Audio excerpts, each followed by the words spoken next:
We have been looking at the recession totally wrong. You hear the news outlets saying that CPI is this, CPI is that, CPI, the Consumer Price Index. But what if I told you there was another index that could better measure inflation and help us to understand when the recession will actually come to an end? Even the chairman of the Federal Reserve, Jerome Powell, stated that there was another index that he and his team concentrates more on than CPI. And the index that I am talking about and that Jerome Powell looks at is the Personal Consumption Expenditure, or PCE. We've long used PCE because we think it's just better at capturing the inflation that people actually face in their lives. The PCE index has been around for a long time, and a lot of economists still use this as their preferred index over the CPI. So in today's video, we're going to talk about this PCE index, this Personal Consumption Expenditure Index. And we're also going to talk about how it differs from the CPI and what a lot of economists are saying when the recession will flatten out and prices will be leveled and interest rates will stay at bay. To support this channel, make sure you subscribe and like this video. First off, I want to quickly summarize how inflation relates to the state of the economy, more specifically a recession. As inflation rises, it makes it more difficult for consumers like you and me to buy products, which in turn lowers GDP. And as we know, once we have 2 consecutive quarters of declines in GDP, that is considered a recession. So as inflation goes up, GDP goes down, in turn, we have a recession. And to simplify what inflation is essentially the measure or the change in prices in a given period. So let's say an apple costs $1. A year later, that same apple costs $1.25. Inflation measures that 25 cents as a percentage. And there are different ways that the Fed measures this change. And one of the main indexes that they use is CPI. CPI was reported to be 8.2% in September of 2022, which means prices are 8.2% higher as compared to September last year in 2021.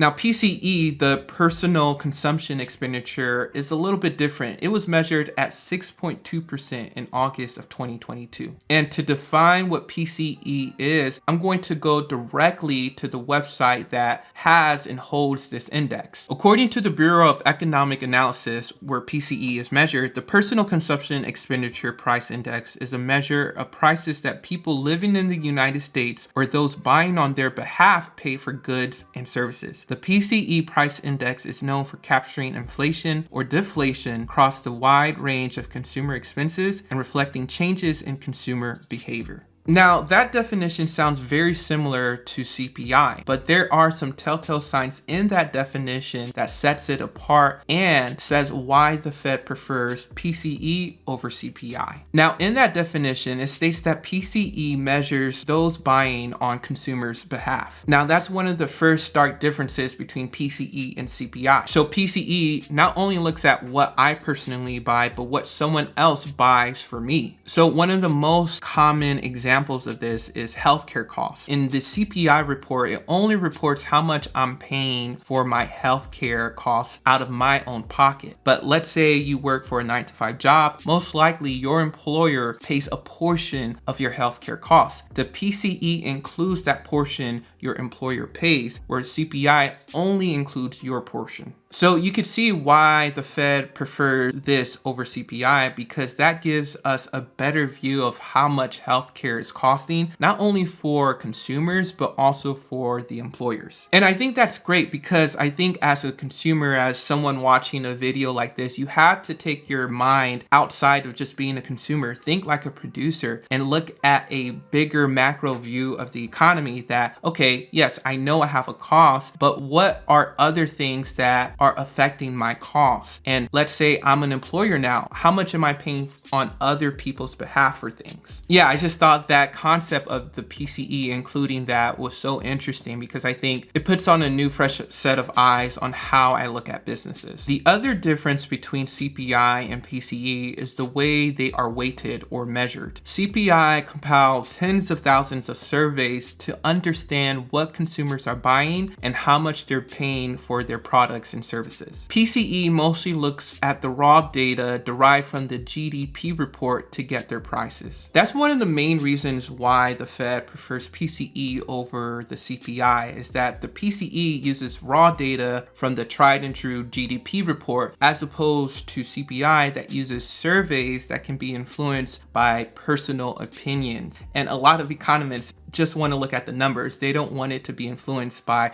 our emotions or like our opinions and whatnot. And just going along with that point, another reason why the Fed prefers PCE over CPI is that PCE looks at rural and urban family expenditures as opposed to CPI that strictly looks at urban household. A big reason why the CPI gets most of the attention is that the CPI is one of the earliest indexes to come out. The CPI usually comes out between the 10th and 13th of every month, whereas the PCE comes out during the last Friday of every month. And going again to the advantages of the PCE and why Jerome Powell prefers it is that the PCE looks at the GDP. And so in turn, they get the data much faster than surveys that the CPI report has to collect over many months and even years. So the PCE is definitely quicker at picking up personal changes and personal buying habits and prices as opposed to the CPI. For example, if the price of apples went up to $50 a bag and people start buying oranges instead of apples, according to the PCE report, they most likely will be able to report that the following month. As opposed to the CPI report, that change is not going to show up on the report until a year later. And so you can see why the Fed will most likely prefer the PCE over the CPI for that very reason. But one good advantage to the CPI report is that they're known to be way more in detail than the PCE report. The CPI may look at an apple's brand, the type of apples people are buying, and all the different prices for different sizes of apples. Whereas the PCE mostly looks at a macro view, a high level view of how apples are being bought. And honestly, that's what the Fed is looking for. They're not looking to go so granular into the specifics of why people are buying these apples or the increase in price of these specific apples. They just want a general view. Okay, people are buying more for food. This is what I want to know. Or people are buying more for apples. Why is that? Okay, good.